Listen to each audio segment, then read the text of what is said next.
Training மெத்தடில் நம்ம next பார்க்க போகிறது பெனிஃபிட்ஸ் ஆஃப் ட்ரைனிங்.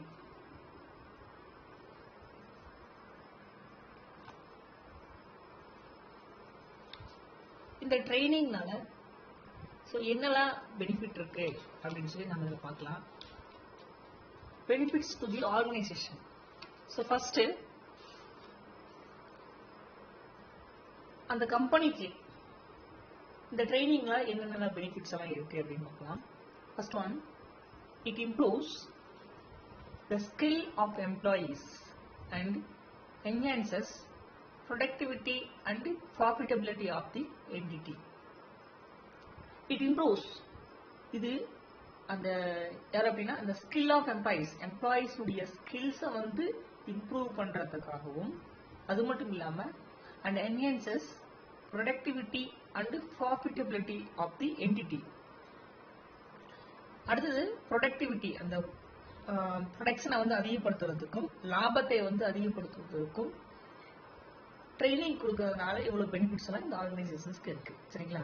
ரெண்டாவது, it reduces wastage of materials and idle time. It reduces wastages of materials இருக்கு இல்லைங்களா, அதாவது ரா மெட்டீரியல்ஸ் இருக்கு இல்லையா, அந்த ரா மெட்டீரியல்ஸ் வந்து வேஸ்ட் ஆகிறது வந்து தடுக்கப்படுது. அண்ட் ஐடியல் டைம், அந்த நேரத்தையும் வந்து குறைக்கிறது, இல்லை நேரம் வந்து மிச்சப்படுத்த செய்யுது. சரிங்களா? இது எல்லாமே அந்த ட்ரைனிங் கொடுக்கறதுனால தான். தேர் ஒன்,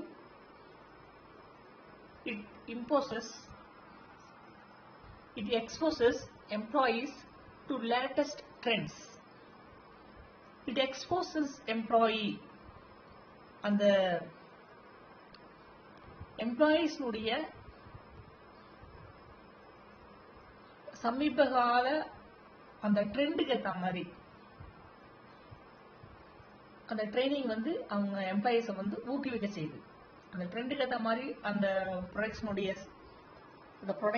ப்ரொடக்ஷனுடைய அந்த நியூ இன்னோவேஷன்ஸ் வந்து மக்கள் எந்த மாதிரியான, அதாவது கன்சியூமர்ஸ் எந்த மாதிரி வந்து டேஸ்ட் விரும்புறாங்க, எந்த மாதிரியான ஃபேவர் அவங்களுக்கு பிடிக்குதோ அதுக்கு ஏற்ற மாதிரி, அந்த ட்ரெண்டுக்கு ஏற்ற மாதிரி ப்ரொடக்ஷனை வந்து மாற்றிக்கிறது. ப்ராடக்டுடைய டேஸ்ட்டு, ஸ்டைலு எல்லாத்தையுமே மாற்றிக்கிறது. எல்லாமே ட்ரைனிங் கொடுக்குறதுனால மட்டும் தான். Fourth one, it minimizes the time for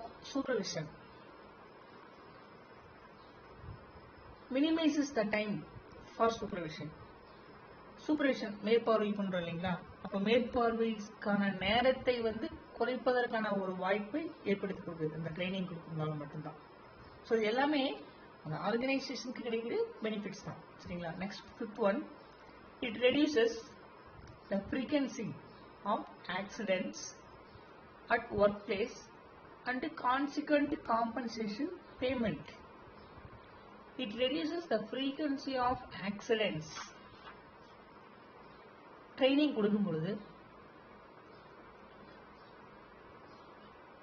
அந்த ஆக்சிடென்ட்ஸ் அட் ஒர்க் பிளேஸ், அந்த ஒர்க் பண்ணக்கூடிய ஒர்க் பிளேஸ்ல ஏற்படக்கூடிய அந்த விபத்துகளுடைய எண்ணிக்கை வந்து குறைப்பதற்காகவும், அண்ட் கான்சிக்வெண்ட் காம்பன்சேஷன் பேமெண்ட், அந்த ஆக்சிடென்ட்னால ஆகக்கூடிய அந்த பேமெண்ட் இருக்கும் இல்லையா, அதன் விளைவாக ஏற்படக்கூடிய அந்த இழப்பீடு, அந்த இழப்பீட்டு தொகையை வந்து குறைக்க செய்யுது. இது எல்லாமே அந்த ட்ரைனிங் கொடுக்கணும். ஸோ ப்ராப்பர் ட்ரைனிங் கொடுக்கும் அப்படின்னாக்கா அந்த ஆக்சிடென்ட் அங்கே வந்து நடக்கிறதுக்கான வாய்ப்பு வந்து குறைவு. ஸோ அப்படியே ஏதாவது எதிர்பாராத விதமா ஆக்சிடென்ட் நடந்தாலும் அதுக்கான அந்த இழப்பீட்டு தொகையை வந்து குறைப்பதற்கான ஒரு வாய்ப்பை வந்து இந்த ட்ரைனிங் கொடுக்குது. ஸோ ட்ரைனிங் ப்ராப்பராக அவனுக்கு தெரிஞ்சது அப்படின்னா அவன் ஏன் மிஸ்டேக் பண்ண போறான், அங்கே எப்படி ஆக்சிடென்ட் நடக்க போகுது, அதனால இழப்பீடு தொகையும் அதிகரிக்கான ஒரு வாய்ப்பு இல்லாமல் போயிடும். சரிங்களா? Sixth one, it reduces labour turnover of employee. It reduces labour turnover.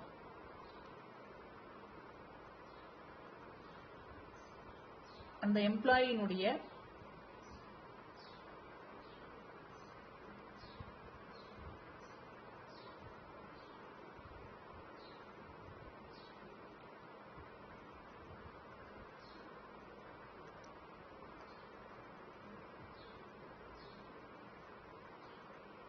அந்த எம்ப்ளாயினுடைய அந்த ட்ரைனிங் அந்த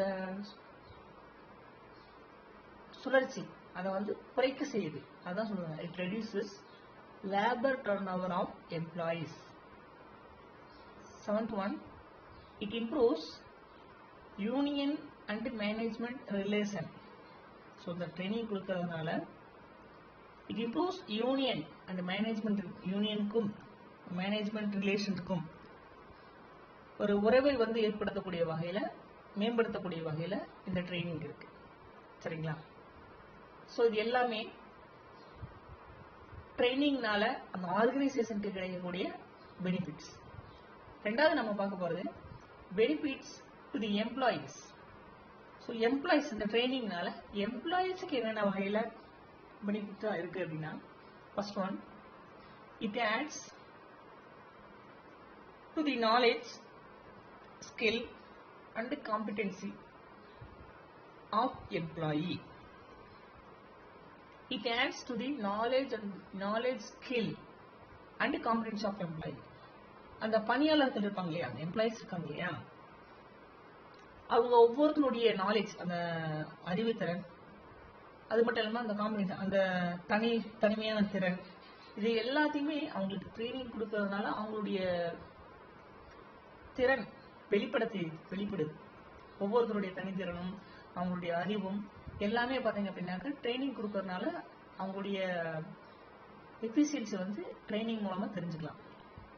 ரெண்டாவது, it enables him to gain promotion or achieve career advancement in quick time. So ரெண்டாவது, it enables him to gain promotion or achieve career advancement in quick time.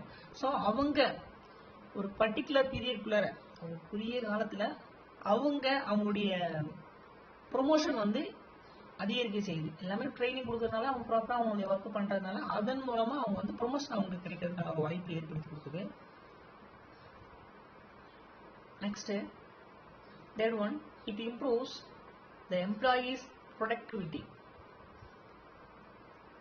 It improves employees productivity. So ஒவ்வொரு எம்ப்ளாயீஸும் அவங்களுடைய உற்பத்தி திறனை வந்து, ப்ரொடக்டிவிட்டியை வந்து improves, அதிகப்படுத்துறதுக்கான ஒரு வாய்ப்பை வந்து இந்த ட்ரைனிங் மூலமாக தான் ஏற்படுது. Fourth one, it enhances the morale of the employee. அந்த எம்ப்ளாயீஸ்னுடைய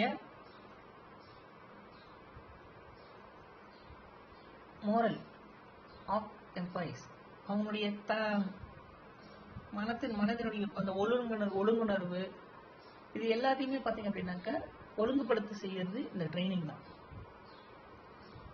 fifth one, employees get higher earnings through incentives and rewards. So employees வந்து என்ன பண்றாங்க அப்படின்னாக்க இந்த ட்ரைனிங்னால அவங்களுக்கு வந்து அதிக அளவிலான ஏர்னிங்ஸ், அதிகமான சம்பளம் உங்களுக்கு கிடைக்கிறதுக்கான வாய்ப்பு கிடைக்குது. அது மட்டும் இல்லாமல் த்ரூ இன்சென்டிவ்ஸ், அதாவது எப்படி அப்படின்னா இன்சென்டிவ்ஸ் அண்ட் ரிவார்ட்ஸ், இது எல்லாமே உங்களுக்கு.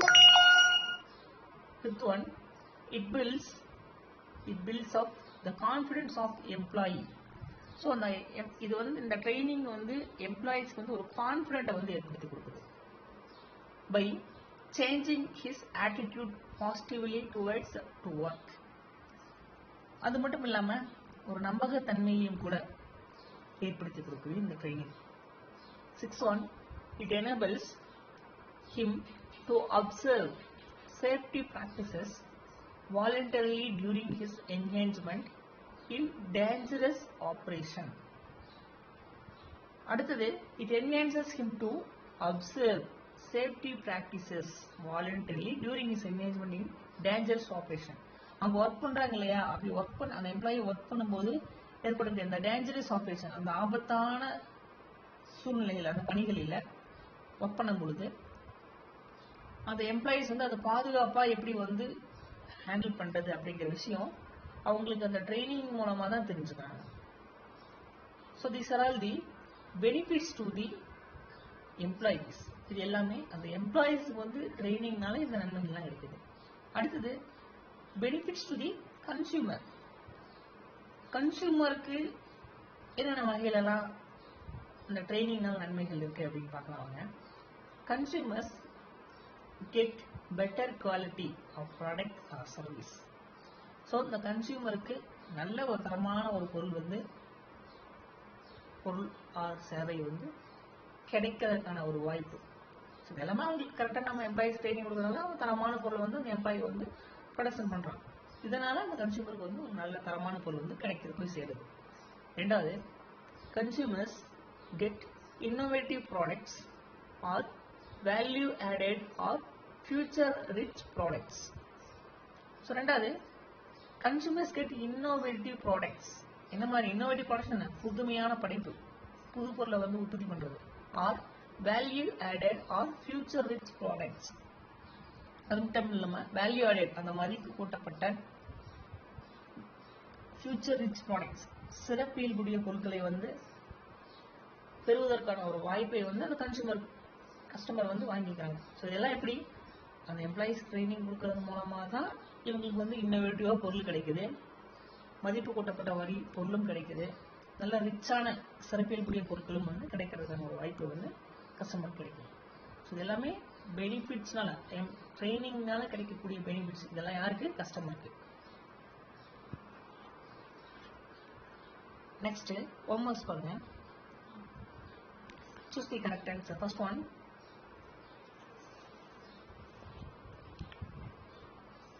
of the job training is given. Option A, in the classroom. Option B, on off days. Option C, outside the factory. Option D, in the playground. So first one, என்ன answer அப்படின்னா off the job training is given. எங்க? Outside the ஃபேக்டரியில் தான் கொடுப்பாங்க, இல்லைங்களா? அதுதான் சரியான answer. ரெண்டாவது, vestibule training is provided. Option A, on the job. Option B, in the classroom. Option C, in a situation similar to actual working environment. Option D, by the committee. So அப்போ சரியான answer என்ன அப்படின்னா in a situation similar to actual working environment. இதை தான் vestibule training is provided அப்படின்னு சொல்லி சொல்லுவோம். Third one, improves skill level of employees to ensure better job performance. Option A, training. Option B, selection. Option C, recruitment. Option D, performance appraisal. அப்போ improves skill levels of employees to ensure better job performance அப்படின்னா என்னவா இருக்கும்? Training தான், சரிங்களா? Fourth one, when trainees are trained by supervisor or by superior at the job is called. Option A, vestibular training. Option B, refresher training. Option C, role play. Option D, apprenticeship training. So அப்போ சரியான இது என்ன அப்படின்னா when trainees are train பண்ணிட்டு இருக்கும்போது by supervisor or by supervisor at the job is called. அது என்ன சொல்லுவோம் அப்படின்னாக்கா apprenticeship training அப்படின்னு சொல்லி சொல்லுவாங்க. Fifth one, dash is useful to prevent skill obsolescence of employees. Option A, training. Option B, job analysis. Option C, selection. Option D, recruitment. So அப்போ சரியான answer என்ன அப்படின்னா ட்ரைனிங். ஸோ அதான் training is useful to prevent skill obsolescence of employees. Sixth one, training methods can be classified into training dash training. Option A, job rotation and job enrichment. Option B, on the job and off the job training. Option C, job analysis and job design. Option D, physical and mental. So இது சரியான answer பார்த்தீங்க அப்படின்னாக்கா on the job and off the job. அதான் சொல்றாங்க training methods can be classified into on the job and off the job training. Seventh one, elaborate discussion on specific topic comes under dash method of training. Option A, understudy. Option B, coaching. Option C, conferences. Option D, counseling. So சரியான answer. Elaborate discussion on specific topic comes under எதுல வரும்னு நினைக்கிறீங்க? Conferences method of training தான் சரியான answer. Next 2 marks பாருங்க. What is meant by training? What is mentoring training method? What is role play? State e-learning method. So these are all there. இதெல்லாமே நம்ம பார்த்திருக்கோம். 3 marks ல what is vestibular training? What do you mean by on the job training?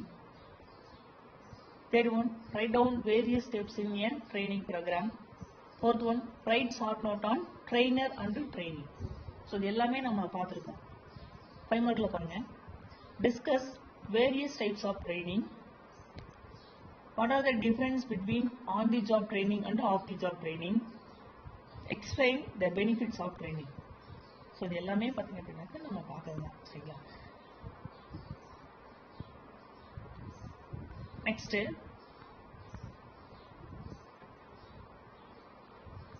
fifth unit la chapter number 13, elements of marketing. Elements அப்படின்னா அடிப்படை கூறுகள் அப்படிங்கிறத நம்ம elements of marketing சொல்லுவோம். ஸோ அந்த சந்தையிடும் பொழுது அதோட அடிப்படை கூறுகள் என்னென்ன அப்படின்னா இந்த யூனிட்ல பார்க்க போறோம். அதுல ஃபர்ஸ்ட் என்ன பார்க்க போறோம் அப்படின்னா concept of market and marketer. மார்க்கெட்னா என்ன? மார்க்கெட்டர் அப்படின்னா யாரு? சந்தை அப்படின்னா என்ன? சந்தையிடுகையாளர். மார்க்கெட்டர் அப்படின்னா யாரு அப்படின்னு சொல்லி நம்ம இந்த சாப்டர் பார்க்க போறோம்.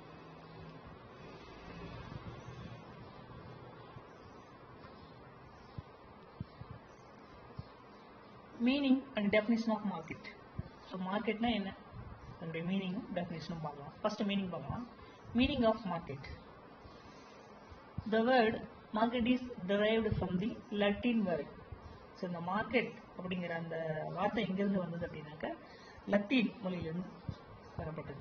அது என்ன அப்படின்னாக்கா மார்க்கெட்டஸ், விச் மீன்ஸ் மார்க்கெட்டஸ் அப்படின்னா என்னன்னா அதனுடைய மீனிங் என்ன அப்படின்னா trade, commerce, merchandise, a place where business is transacted. So the marketers அப்படின்னா என்ன அப்படின்னாக்க இது வந்து ஒரு ட்ரேட், வணிகம் நடைபெறக்கூடிய இடத்தை குறிக்கக்கூடிய வணிகம், அதாவது ட்ரேட் பண்ணக்கூடிய ஒரு இடத்தை குறிக்கக்கூடியதை நம்ம மார்க்கெட்டர்ஸ் அப்படின்னு சொல்லி சொல்றாங்க. ஸோ அப்படின்னா என்ன அப்படின்னாக்க இதை வந்து நம் மார்க்கெட்டர்ஸ் அப்படிங்கிற வார்த்தையை ட்ரேடுன்னு சொல்லலாம், காமர்ஸ் அப்படின்னு சொல்லலாம், மெர்ச்சன்டைஸ் அப்படின்னு சொல்லலாம். அது மட்டும் இல்லாமல் a place where business is transacted. So அதுதான் சொன்னேன், அந்த வணிகம் நடைபெறக்கூடிய இடத்தை குறிக்கக்கூடியதான் நம்ம மார்க்கெட்டர்ஸ் அப்படின்னு சொல்றோம். Next, the common usage of market means a place where goods are bought and are sold. சந்தை மார்க்கெட் அப்படின்னா என்ன அப்படின்னாக்க ஒரு பொருளை வாங்குறது விற்கிறதுக்கான ஒரு இடம் தான் மார்க்கெட்டர்ஸ் அப்படின்னு சொல்லி சொல்லுவோம். மார்க்கெட் அப்படின்னு சொல்லுவோம். சரிங்களா? It is a medium R place to interact and exchange goods and services. இங்க கூட்ஸை வந்து வாங்குறது, விற்கிறது, எக்ஸ்சேஞ்ச் பண்ணிக்கிறது எல்லாமே நடக்கும். இன் சிம்பிள் வேர்ட்ஸ், சுருக்கமாக சொல்ல போனா the meeting place of buyers and sellers is an area is called market. So market அப்படிங்கிறது வாங்குறவனும் விற்கிறனும் மீட் பண்ணக்கூடிய அந்த இடத்த தான் நம்ம மார்க்கெட் அப்படின்னு சொல்லி சுருக்கமாக சொல்றாங்க. ஓகேங்களா? Next, the term market defined by different authors in different ways. ஒவ்வொரு ஆத்தர்ஸும் பல்வேறு வகையில பல்வேறு வழிகளில் அவங்களுடைய டெஃபினேஷன் வந்து சொல்றாங்க. Different ways, among them the most important are as given below. அதுல முக்கியமானது என்னெல்லாம் அப்படின்னு டெஃபினேஷன் அப்படின்னு சொல்லி நம்ம இப்போ கீழே ஒன்று ஒன்று பார்க்கலாம். டெஃபினேஷன் ஆஃப் மார்க்கெட்ல first one, according to file. So இந்த ஃபைல் அப்படிங்கிற ஒரு மார்க்கெட்டிங்க்கு என்ன டெஃபினேஷன் கொடுக்கும், மார்க்கெட் அப்படிங்கிற வார்த்தைக்கு என்ன டெஃபினேஷன் கொடுக்குறது அப்படின்னா, மார்க்கெட் அப்படின்னா என்ன அப்படின்னா, இவர் சொல்லக்கூடிய விஷயம் என்ன அப்படின்னா, market includes both place and region in which buyers and sellers are in free competition with one another. So இவர் என்ன சொல்றாருன்னா, மார்க்கெட் அப்படிங்கிறது வாங்குறவங்களும் சரி விற்கிறவங்களும் சரி ஒருத்தருக்கு ஒருத்தர் இணைஞ்சு போட்டியிடக்கூடிய ஒரு இடம் தான் மார்க்கெட் அப்படின்னு சொல்லி ஃபைல் அப்படிங்கிற ஒரு டெஃபினேஷன் கொடுத்துறாங்க. ரெண்டாவது definition, the words of Clark and Clark அப்படிங்கக்கூடிய அந்த ஆத்தர் இந்த மார்க்கெட்டுக்கு என்ன டெஃபினேஷன் கொடுக்குறதுன்னா, a market is a centre or an area in which the forces leading to exchange title to a particular product operate under towards which the actual goods tend to travel. So இவர் Clark என்ன சொல்றாருன்னா, market is a centre. சந்தை அப்படிங்கிறது, market அப்படிங்கிறது ஒரு centre place or an area which the forces leading to exchange title to a particular product operate under towards which the actual goods tend to travel. இங்க ஒரு குறிப்பிட்ட பொருளுக்கான அந்த உரிமையை மாற்றி கொடுப்பதற்கான ஒரு இடம் தான் வந்து மார்க்கெட் அப்படின்னு சொல்லி கிளார்க் வந்து டெஃபினிஷன் கொடுக்குறாங்க. சரிங்களா?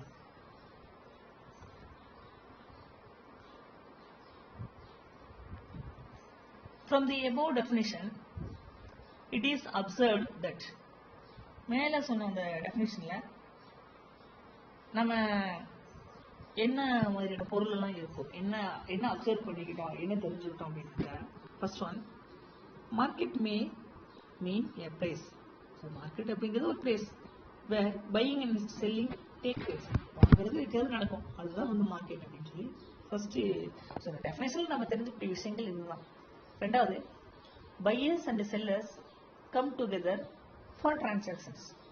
ஸோ வாங்குறவனும் விற்கிறவனும் அந்த டிரான்சாக்ஷன் பரிமாற்றத்திற்காக வந்து இருக்கக்கூடிய அந்த இடம் தான் மார்க்கெட்.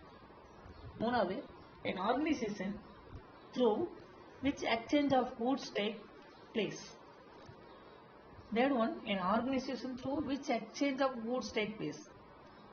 So அந்த exchange of goods, அந்த பொருட்கள் அந்த பரிமாற்றம் செய்யக்கூடிய ஒரு இடம் தான் வந்து மார்க்கெட் அப்படிங்கிறாங்க. Fourth one, the act of buying and selling of goods to satisfy human wants. So to act as buying and selling of goods, human wants. So மனிதனுடைய தேவைகளை பூர்த்தி செய்வதற்கான ஒரு இடம், பொருளை வந்து வாங்குறது விற்கிறது, இதற்கான ஒரு இடம் தான் வந்து மார்க்கெட் அப்படின்னு சொல்லி இந்த மீனிங், இந்த டெஃபினிஷன் நம்ம தெரிஞ்சுக்கோம். Fifth one, an area of operation of commercial demand for commodities.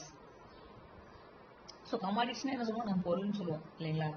So an area of operation of commercial demand, அந்த பொருளினுடைய கமர்ஷியல் டிமாண்ட், அந்த வர்த்தக தேவையினுடைய செயல்பாட்டுக்கான ஒரு இடம் தான் இந்த மார்க்கெட். சரிங்களா? Next, need for market. இந்த மார்க்கெட்டினுடைய தேவை என்ன அப்படின்னு சொல்லி நம்ம பார்க்கலாம். First one, to exchange water, goods and services. So இந்த மார்க்கெட்டினுடைய தேவை என்ன அப்படின்னா, to exchange goods and services, இந்த பொருளை வந்து பண்டங்களை வந்து பரிமாற்றம் செய்வதற்கான, எக்ஸ்சேஞ்ச் பண்ணிக்கிறதுக்கான ஒரு இடம் தான் மார்க்கெட். ரெண்டாவது, to adjust demand and supply by price mechanism. So இந்த பிரைஸ் எப்படி வந்து ஃபிக்ஸ் ஆகுது அப்படின்னா, இந்த மார்க்கெட்ல இந்த டிமாண்ட் அண்ட் சப்ளையை பொறுத்து தான் இந்த பிரைஸ் வந்து அங்கே ஃபிக்ஸ் ஆகுது மார்க்கெட்ல. Third one, to improve the quality of life of the society. To improve the quality of life of the society, இந்த மார்க்கெட் மூலமா இந்த சொசைட்டி, இந்த சமுதாயத்துடைய வாழ்க்கை தரத்தை வந்து உயர்த்துவதற்கான ஒரு வழிவகை செய்யக்கூடியது இந்த மார்க்கெட் தான். Fourth one, to introduce new modes of life. New modes of life, வாழ்க்கையினுடைய அந்த புதிய முறையை வந்து அறிமுகப்படுத்தக்கூடிய இடம் market. Fifth one, to develop product by enhancing market segment. To develop product, அந்த பொருளுடைய மேம்பாடு ஆனது எங்க நடக்குது அப்படின்னாக்கா இந்த மார்க்கெட் மூலமா தான் அந்த பொருளுடைய மேம்பாடு வந்து உயர்கிறது. சரிங்களா? நெக்ஸ்ட்,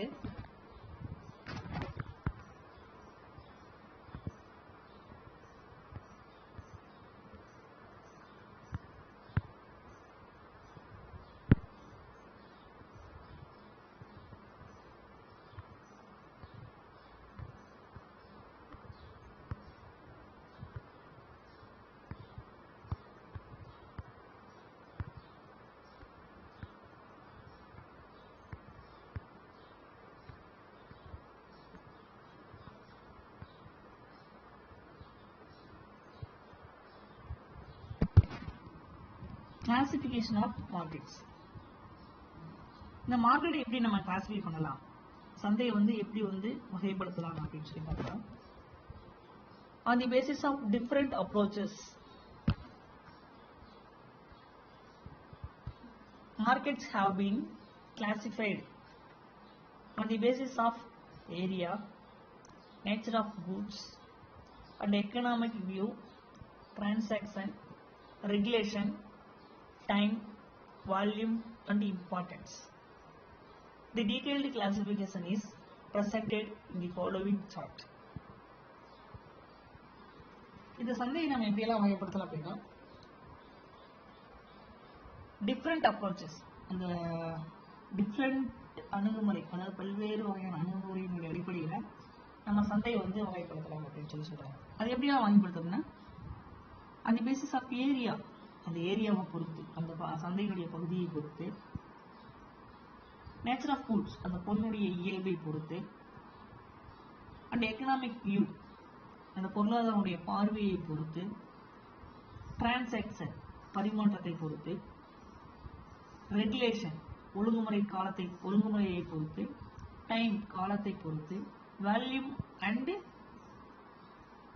இம்பார்ட்டன்ஸ், முக்கியத்துவம், இதன் அடிப்படையில் இந்த சந்தையை வந்து நாம வகைப்படுத்தலாம். சரிங்களா? அது எப்படி அப்படின்னா, the detailed classification is presented in the following chart. So அது என்னெல்லாம் அப்படின்னு சொல்லி இந்த சார்ட்ல பார்த்து நம்ம தெரிஞ்சுக்கலாம். வாங்க, கிளாசிபிகேஷன் ஆஃப் மார்க்கெட் கொடுத்துக்கலாம் பாருங்க. First one, on the basis of area, அந்த ஏரியாவை பொறுத்து, புவியியலினுடைய அடிப்படையில் சந்தையை நம்ம எப்படியெல்லாம் வகைப்படுத்தலாம் அப்படின்னு கொடுத்துக்கலாம் பாருங்க. ஃபர்ஸ்ட் ஒன், ஃபேமிலி, அந்த பேசிஸ் ஆஃப் ஏரியால ஃபேமிலி, லோக்கல், நேஷனல், வேர்ல்டு அப்படின்னு சொல்லி பிரிச்சிருக்காங்க. ரெண்டாவது, அந்த பேசிஸ் ஆஃப் கூட்ஸ், அந்த பொருளுடைய அடிப்படையில் எப்படியெல்லாம் மார்க்கெட்டை கிளாசிஃபை பண்ணலாம் அப்படின்னா, first one, commodity, product, manufactured, billion. So இந்த மாதிரி வந்து வகைப்படுத்தலாம். அடுத்தது, ஆன் தி பேசிஸ் ஆஃப், அது மட்டும் இல்லாமல் ஆன் தி பேசிஸ் ஆஃப் கூட்ஸில் ஃபர்ஸ்ட் ஒன் கமாடிட்டி, ரெண்டாவது கேபிட்டல் அடிப்படையில், இது ரெண்டாக பிரிக்கிறாங்க. ஆன் தி பேசிஸ் ஆஃப் கூட்ஸை கமாடிட்டின்னு ஒரு பார்ட்டாக பிரிக்கிறாங்க, ரெண்டாவது கேபிட்டல்னு பிரிக்கிறாங்க. கேபிட்டல் என்னெல்லாம் வரும் அப்படின்னா, மணி, ஃபாரின், ஸ்டாக் அப்படின்னு பிரிச்சிருக்காங்க. அடுத்தது, on the basis of economics, பொருளாதாரத்தினுடைய அடிப்படையில் எப்படியெல்லாம் பிரிக்கலாம் அப்படின்னா, பர்ஃபெக்ட், இம்பர்ஃபெக்ட் அப்படின்னு சொல்லி பிரிச்சிருக்காங்க. அடுத்தது, on the basis of transaction, so இந்த டிரான்சாக்ஷன் அடிப்படையில் எப்படியெல்லாம் பிரிக்கலாம் அப்படின்னா, ஸ்பாட், ஃபியூச்சர் அப்படின்னு சொல்லி பிரிச்சிருக்காங்க. அடுத்தது, on the basis of regulation, so இந்த ஒழுங்கு முறையில் எப்படியெல்லாம் சந்தையை பிரிக்கலாம் அப்படின்னா, ரெகுலேட்டட், அன்ரெகுலேட்டட் அப்படின்னு சொல்லி பிரிச்சிருக்காங்க. அடுத்தது, ஆன் தி பேசிஸ் ஆஃப் டைமில், காலத்தின் அடிப்படையில் வெரி ஷார்ட், ஷார்ட், லாங் அப்படின்னு சொல்லி பிரிச்சிருக்காங்க. அடுத்தது, ஆன் தி பேசிஸ் ஆஃப் வேல்யூமில் அளவினுடைய அடிப்படையில் எப்படி பிரிச்சிருக்காங்கன்னா ஹோல்சேல், ரீட்டைல் அப்படின்னு பிரிச்சிருக்காங்க. அடுத்து on the basis of importance, முக்கியத்துவத்தினுடைய அடிப்படையில் எப்படி பிரிச்சிருக்காங்க அப்படின்னா பிரைமரி, செகண்டரி, டெர்மினல் அப்படின்னு சொல்லி பிரிச்சிருக்காங்க. சரிங்களா? ஸோ மார்க்கெட்டை இப்படி தான் வந்து கிளாசிஃபை பண்ணியிருக்காரு. சரிங்களா? இப்போ நம்ம 1 by 1 இதனுடைய எக்ஸ்பிளனேஷன்ஸ் வந்து பார்க்கலாம்.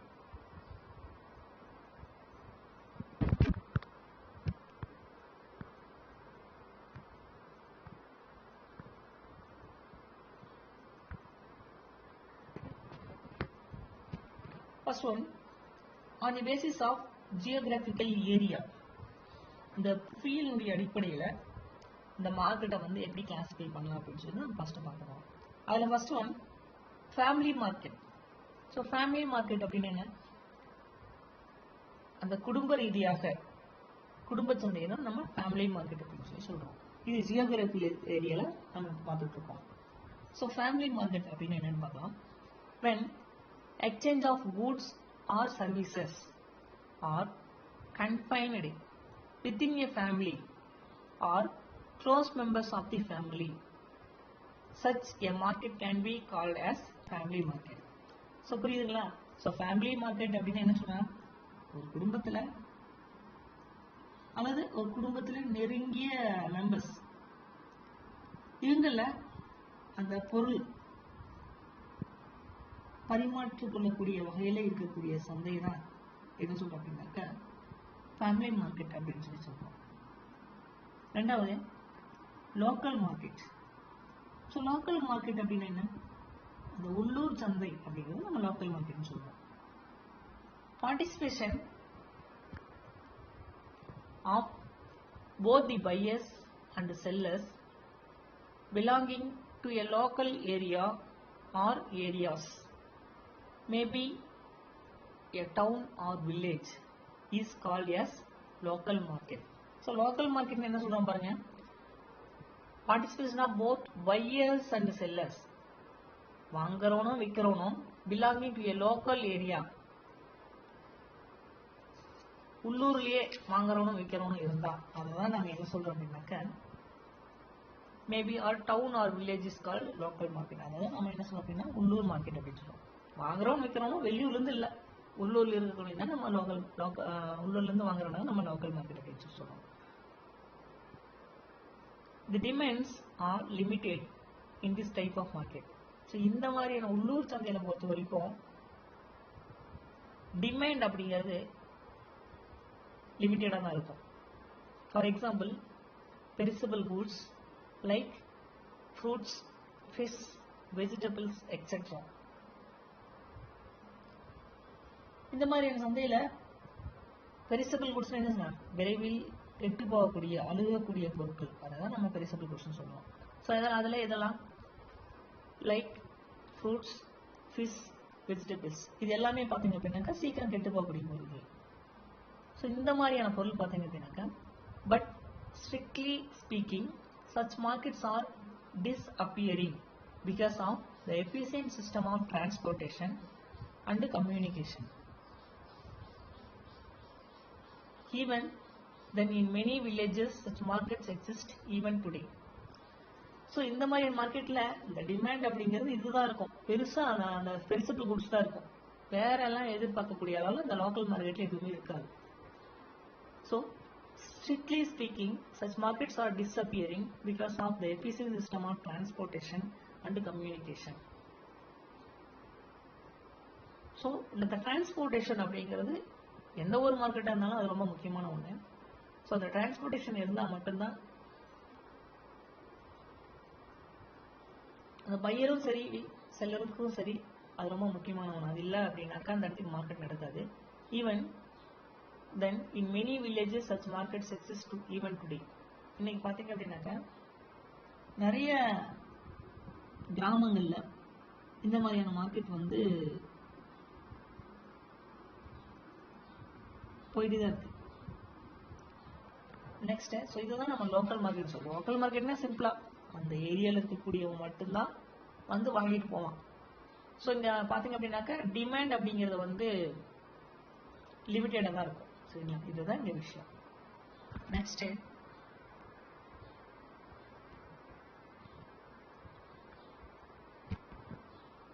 National market. நேஷனல் மார்க்கெட்னு என்ன? அந்த தேசிய அளவில் இருக்கக்கூடிய மார்க்கெட் தான் நம்ம நேஷனல் மார்க்கெட்னு சொல்றோம். A certain type of commodities has demand throughout the country. இந்த மாதிரியான சந்தையில பண்டங்களும் சரி, ஒரு நாட்டினுடைய பல்வேறு மூலை முடுக்குகளையும் கிடைக்கக்கூடிய வகையில அமைப்பெறக்கூடிய சந்தை தான் நம்ம நேஷனல் மார்க்கெட் சொல்றோம். நாட்டில் எங்க இருந்து வேணாலும் அந்த பொருள் வந்து கிடைக்கும். ஸோ அந்த மாதிரி இருக்கக்கூடிய டைப் ஆஃப் மார்க்கெட் தான் வந்து நேஷனல் மார்க்கெட் சொல்றோம். Hence, it is called as national market.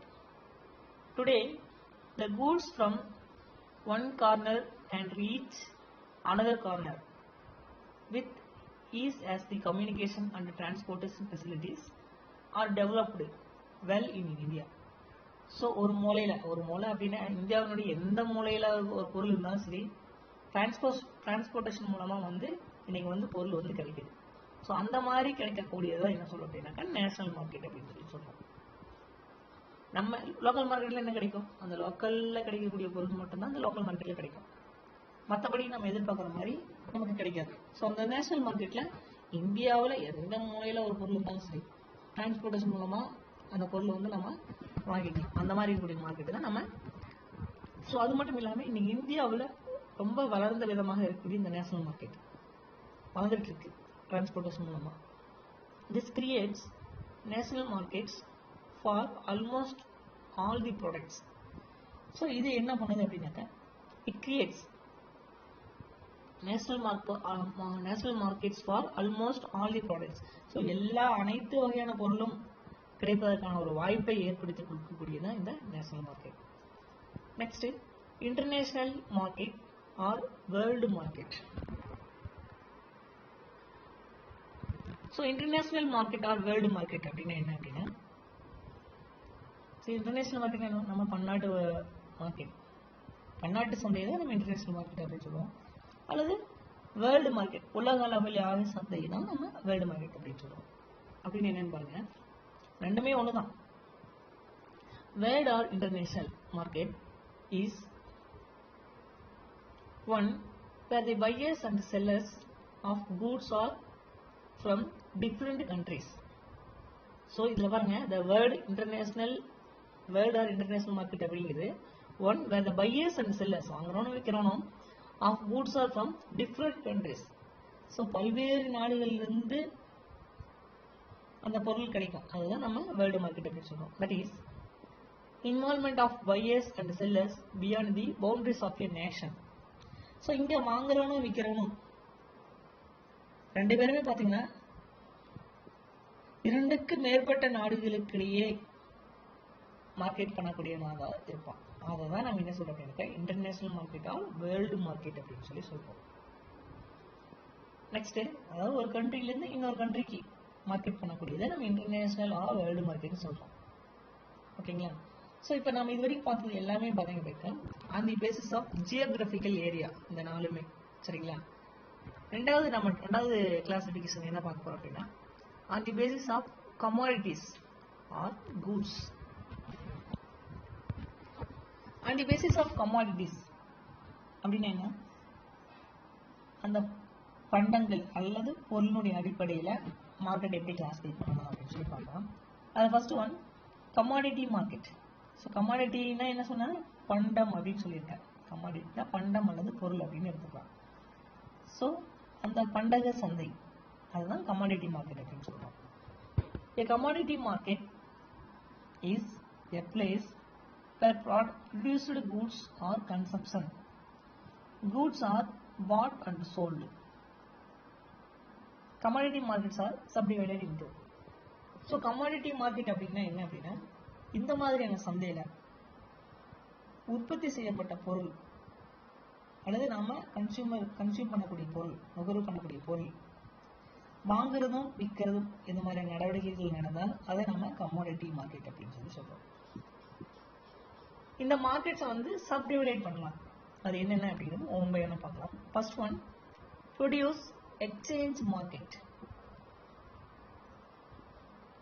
Produce exchange market அப்படின்னா உற்பத்தி செய்யப்பட்ட பொருள் எக்ஸ்சேஞ்ச் மார்க்கெட்டா கிடைக்குது. பாருங்க, it is an organized market where commodities or agricultural produce are bought and sold on wholesale basis. So இதில் என்ன அப்படின்னா, ஆர்கனைஸ்டு மார்க்கெட் தான் இது, where commodities are agriculture produce or bought and sold on wholesale basis. இந்த மாதிரியான சந்தையில் உற்பத்தி செய்யப்பட்ட பொருளும் அந்த நுகர்வு பண்ணக்கூடிய பொருளும்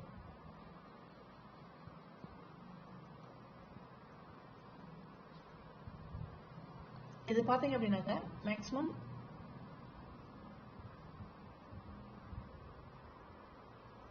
அக்ரிகல்ச்சர் பொருளாவோ அல்லது கமாடிட்டிஸ் பண்டமாவோ வாங்கி விற்கக்கூடிய ஹோல்சேல் அடிப்படையில் விற்கக்கூடியதான் வந்து ப்ரொடியூஸ் எக்ஸ்சேஞ்ச் மார்க்கெட் அப்படின்னு சொல்றோம். Generally it deals with a single commodity. It is regulated and controlled by certain rules. இந்த ப்ரொடியூஸ் எக்ஸ்சேஞ்ச் மார்க்கெட்ல பொறுத்த வரைக்கும் அதை ரெகுலேட் பண்றதும் கண்ட்ரோல் பண்றதுக்கும் ஒரு சில ரூல்ஸ் அண்ட் ரெகுலேஷன்ஸ் வந்து இதை ஃபாலோ பண்றாங்க. Example, wheat exchange market of Hapur, the cotton exchange market of Bombay, etc. So இதெல்லாம் சொல்லுவோம். என்னெல்லாம் அப்படின்னா, கோதுமை,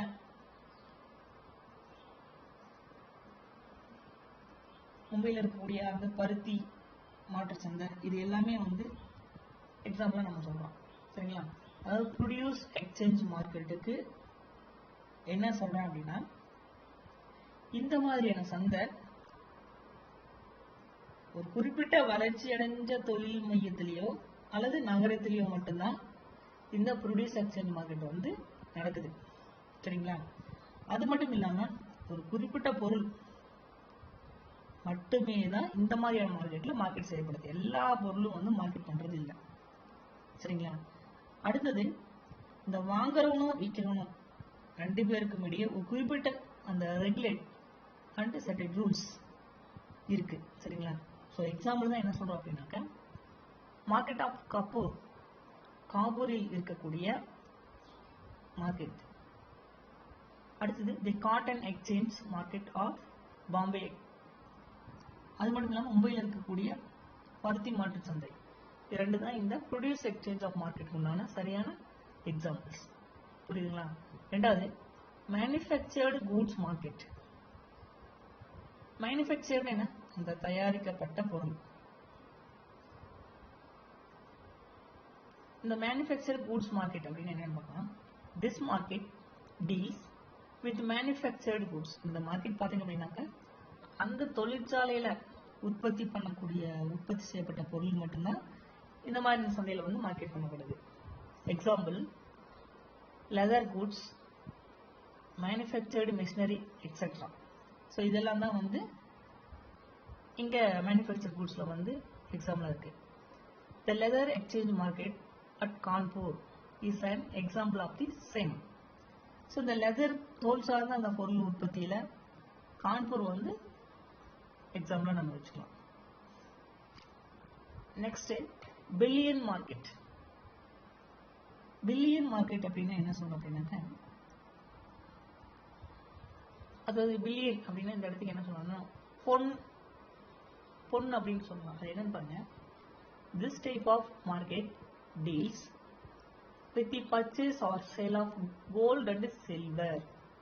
ஸோ இந்த மாதிரியான மார்க்கெட்ல தங்கமும் கோல்ட் அண்ட் சில்வர், தங்கமும் வெள்ளியும் இந்த மாதிரியான பொருள் வாங்குறது விற்கிறது நடக்கக்கூடிய இடம் தான் வந்து bullion market. Bullion markets of Mumbai, Kolkata, Kanpur, etcetera are examples of such market. So இந்த பில்லியன் மார்க்கெட்டுக்கு எக்ஸாம்பிள்ஸ் எல்லாமே மும்பை, கொல்கத்தா, கான்பூர் இதெல்லாம் வந்து சொல்லலாம். நெக்ஸ்ட், பேசிஸ் ஆஃப் கமாடிட்டிஸ்லேயே ரெண்டாவது டைப் என்ன அப்படின்னாக்கா capital market. So capital market அப்படின்னா என்ன அப்படின்னாக்க, இந்த மூலதன சந்தை அப்படிங்கிறத நம்ம கேபிட்டல் மார்க்கெட் அப்படின்னு சொல்லி சொல்றோம். New or going concerns need finance at every stage. இன்னைக்கு இருக்கக்கூடிய காலகட்டத்தில், இன்னைக்கு இருக்கக்கூடிய சூழ்நிலையில ஃபினான்ஸ் அப்படிங்கிறது ஒவ்வொரு நிறுவனத்துக்கும் இன்றியமையாத ஒன்றா இருக்கு. The financial needs are met by capital markets. அப்போ இந்த தேவையை வந்து அந்த கேபிட்டல் மார்க்கெட் தான் வந்து என்ன பண்ணுதுன்னா அந்த தேவையை வந்து பூர்த்தி பண்ணக்கூடிய வகையில் இருக்கு. They are of 3 types. So இந்த கேபிட்டல் மார்க்கெட்டை வந்து 3 டைப்பாக வந்து பிரிக்கிறாங்க. அதில் first one money market. So money market அப்படின்னு பணச்சந்தை அப்படிங்கிறத நம்ம மணி மார்க்கெட் அப்படின்னு சொல்லி சொல்றோம்.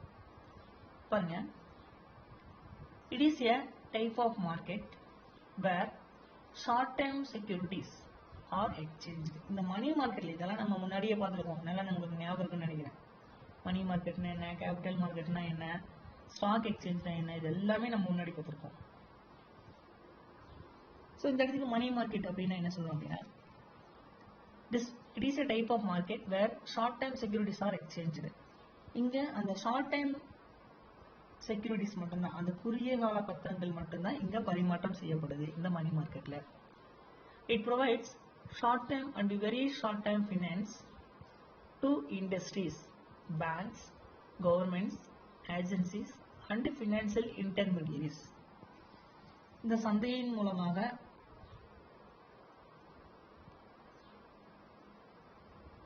என்ன கொடுக்குது அப்படின்னா, it provides short term and very short term finance கொடுக்குது. யாருக்கெல்லாம் கொடுக்குது அப்படின்னா industries, banks, government agencies and financial intermediaries.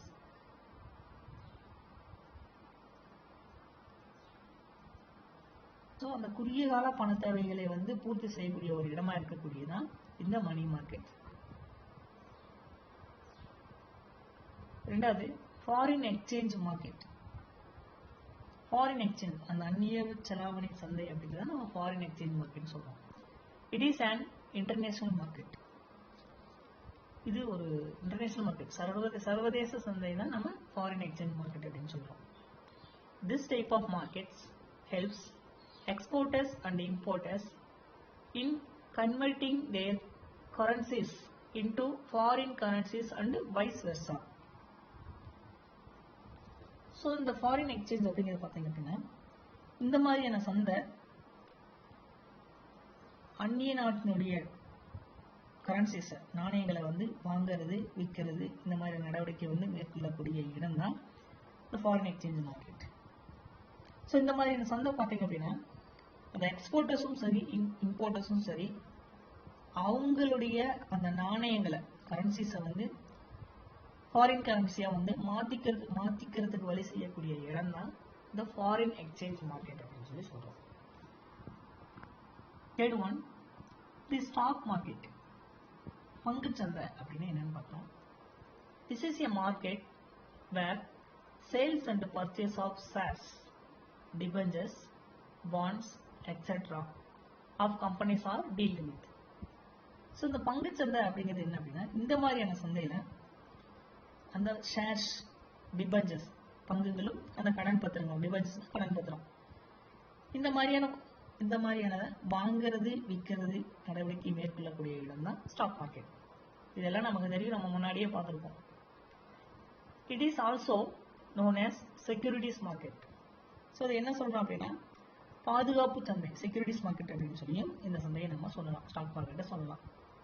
Stock exchanges of Mumbai, Calcutta, Chennai etcetera are examples for this type of market. So இந்த மாதிரியான சந்தைக்கு உதாரணம் பார்த்தீங்க அப்படின்னாக்க மும்பை, கொல்கத்தா, சென்னை, இந்த ஸ்டாக் எக்ஸ்சேஞ்ச் எல்லாம் வந்து எக்ஸாம்பிள்ஸாக நம்ம வச்சுக்கலாம் ஸ்டாக் மார்க்கெட்டுக்கு. ஓகேங்களா? ஸோ அடுத்த type, on the basis of economics. இந்த பொருளாதாரத்தினுடைய அடிப்படையில் சந்தையை எப்படி நம்ம வகைப்படுத்தலாம் அப்படின்னா பர்ஃபெக்ட், இம்பர்ஃபெக்ட் அப்படின்னு சொல்லி 2 டைப்பை வந்து பிரிச்சிருக்காங்க. அதில் ஃபர்ஸ்ட் பர்ஃபெக்ட் மார்க்கெட் அப்படின்னு என்னன்னு பார்க்கலாம். பர்ஃபெக்ட் மார்க்கெட் அப்படின்னா என்ன அப்படின்னா, a market is said to be a perfect market. Perfect market என்ன, அந்த முறையான சந்தையை தான் நம்ம பர்ஃபெக்ட் மார்க்கெட்னு சொல்றோம். a market is said to be a perfect market if it satisfies the following conditions. So இந்த மாதிரியான சந்தையில ஒரே இயல்பான தன்மை கொண்ட அந்த பண்டங்களும் பணிகளையும் ஒரே விதமான விலையில அடிப்படையில கையாளப்படக்கூடிய இடம் தான் வந்து இந்த மார்க்கெட். இந்த சந்தை அந்த கீழ்காணும் நிபந்தனைகளை வந்து கொண்டிருக்கு. ஃபாலோவிங் கண்டிஷன்ஸ் என்னெல்லாம் அப்படின்னா, first one, large number of buyers and sellers are there. So இந்த சந்தையில பார்த்தீங்க அப்படின்னாக்கா, முறையான சந்தையில large number of buyers and sellers are there. அதிக எண்ணிக்கையிலான வாங்குபவரும் விற்போரும் பெற்றிருக்கக்கூடிய சந்தை இந்த பர்ஃபெக்ட் மார்க்கெட். ரெண்டாவது, prices should be uniform throughout the market. அந்த பொருளுடைய விலை பார்த்தீங்க அப்படின்னாக்கா சந்தை முழுக்கும் ஒரே மாதிரியான விலையாக தான் இருக்கும், ஒரே சீரான விலையாக தான் இருக்கும். Then one, buyers and sellers have a perfect knowledge of market. வாங்குறவங்களும் விற்கிறவங்களும் அந்த சந்தையை பற்றி நல்லா தெளிவாக தெரிஞ்சவனா தான் இருப்பான். Fourth one, goods can be moved from one place to another without restrictions. So இந்த பொருளை ஒரு பொருள் அந்த எந்த ஒரு restriction move from one place to another without restriction. ஒரு பொருள் அது தங்கு தடை இல்லாமல் ஒரு இடத்துலேருந்து மற்றொரு இடத்திற்கு கிடைக்கிறதுக்கான ஒரு வழிவகையை செய்யக்கூடியது இந்த பர்ஃபெக்ட் மார்க்கெட். ஸோ எந்த ஒரு ப்ராப்ளமும் இல்லாமல் வித்தவுட் ரெஸ்ட்ரிக்ஷன்ஸ் கிடைக்கக்கூடிய பொருள் தான் வந்து இந்த பர்ஃபெக்ட் மார்க்கெட்ல கிடைக்கும். The goods are identical or homogeneous. It should be remembered that such type of markets are rarely found. அடுத்து imperfect market. imperfect அப்படின்னா இந்த முறையற்ற சந்தையை தான் நம்ம imperfect market சொல்றோம். மேல சொன்னது எல்லாமே perfect marketனா என்னன்னு பார்ப்போம். imperfect market அப்படிங்கிறது என்ன அப்படின்னா, a market is said to be imperfect when. So இந்த முறையற்ற சந்தை அப்படிங்கிறது என்ன, இந்த மாதிரியான சந்தையில பார்த்தீங்க அப்படின்னா பல வகையான பொருள் பல்வேறு விலைகளை கொண்டு இருக்கக்கூடிய இருக்கும். இந்த மார்க்கெட்ல இங்க ஒரே தன்மையான பொருள் அது மட்டும் இல்லாம விலை கொண்ட பொருளாகவும் இந்த சந்தையில வந்து இருக்காது. அது என்னென்ன அப்படிங்கிறத நம்ம ஒன் பை ஒன்னா கீழே பார்க்கலாம். An market is said to be imperfect when. Imperfect அப்படிங்கிறது என்னதான் அப்படின்னா, first one, products are similar but not identical. இந்த பொருளினுடைய சிமிலர் பட் நாட் ஐடென்டிக்கல் அப்படின்னா இந்த பொருள் எல்லாம் பார்த்தீங்கன்னா ஒத்த தன்மை இல்லாததாக இருக்கும். Similar but not identical. ரெண்டாவது, பிரைஸ் ஆர் நாட் யூனிஃபார்ம். இங்க விலையை பார்த்தீங்க அப்படின்னாக்க ஏற்றத்தாழ்வா இருக்கும், யூனிஃபார்மா வந்து இருக்காது. Third one, there is lack of communication.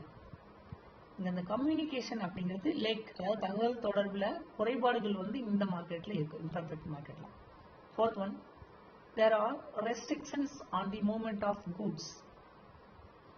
restrictions, ஒரு இடத்துல இருந்து இன்னொரு இடத்திற்கு அந்த பொருளை கொண்டு போறதுல நிறைய ரெஸ்ட்ரிக்ஷன், தடைகள் வந்து நிறைய இருக்குன்னு சொல்றாங்க. இது எல்லாமே எங்க அப்படின்னா இம்பர்ஃபெக்ட் மார்க்கெட்ல இருக்கும். ஆனா பர்ஃபெக்ட் மார்க்கெட்ல இந்த மாதிரியான பிரச்சனைகள் எதுவும் இருக்காது. இம்பர்ஃபெக்ட் மார்க்கெட்ல மட்டும்தான் அந்த முறையற்ற சந்தையில இந்த மாதிரியான பிரச்சனைகள்லாம் இருக்கும். சரிங்களா, புரிஞ்சுங்களா? இது ரெண்டுமே தான் on the basis of economics அப்படின்னு சொல்றோம். அடுத்தது on the basis of transaction. அடுத்தது அந்த டிரான்சாக்ஷன் அடிப்படையில், அந்த நடவடிக்கையின் அடிப்படையில் சந்தை எப்படியெல்லாம் வந்து கிளாஸிஃபை பண்ணலாம் அப்படின்னு சொல்லி பார்க்கலாம். அதில் first one, spot market. So spot market அப்படின்னா என்ன சொல்றது அப்படின்னா, அந்த களம், ஸ்பாட் அப்படிங்கிறது அந்த களம் அப்படிங்கிறத குறிக்கக்கூடியது. களச்சந்தை அப்படின்னு என்ன பாருங்க. In such markets goods are exchanged and the physical delivery of goods takes place immediately. So இங்க பாருங்க, அந்த பொருளுக்கான விற்பனை நடவடிக்கை முடிஞ்ச அதே நேரத்தில் அந்த பொருள் விநியோகம் வந்து செய்யக்கூடியது மட்டும் இல்லாம உரிமை மாற்றமும் செய்யக்கூடியது தான் இந்த ஸ்பாட் மார்க்கெட் அப்படின்னு சொல்லி சொல்றோம். அதான் சொல்றாங்க, in such markets goods are exchanged, exchange பண்ணிட்டோம், and the physical delivery of goods takes place immediately.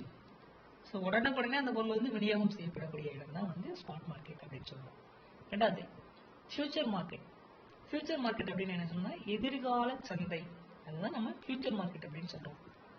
In such markets, contracts are made over the price for future delivery. So இந்த மாதிரியான எதிர்கால சந்தையில் அந்த பொருள் விநியோகம் செய்த பிறகு அதற்கான தொகை எதிர்வரும் காலங்களில் வந்து கிடைக்கக்கூடிய வகையில் ஒப்பந்தம் வந்து செஞ்சிருக்கோம். அதை தான் என்ன சொல்றோம் அப்படின்னாக்கா ஃபியூச்சர் மார்க்கெட் அப்படின்னு சொல்றோம். The dealing and settlement take place on different dates. So அந்த டீலிங்ஸ் பார்த்தீங்க அப்படின்னாக்கா எதிர்காலத்தில் இந்த ஒரு மாதம் இல்லை 2 மாதத்துக்கு அப்புறம் இந்த அமௌண்ட்டை நீங்கள் வாங்கிக்கோங்க அப்படின்னு சொல்லி அந்த காலத்தின் அடிப்படையில் நிர்ணயிக்கக்கூடியது தான் வந்து ஃபியூச்சர் மார்க்கெட் அப்படின்னு சொல்லி சொல்கிறோம்.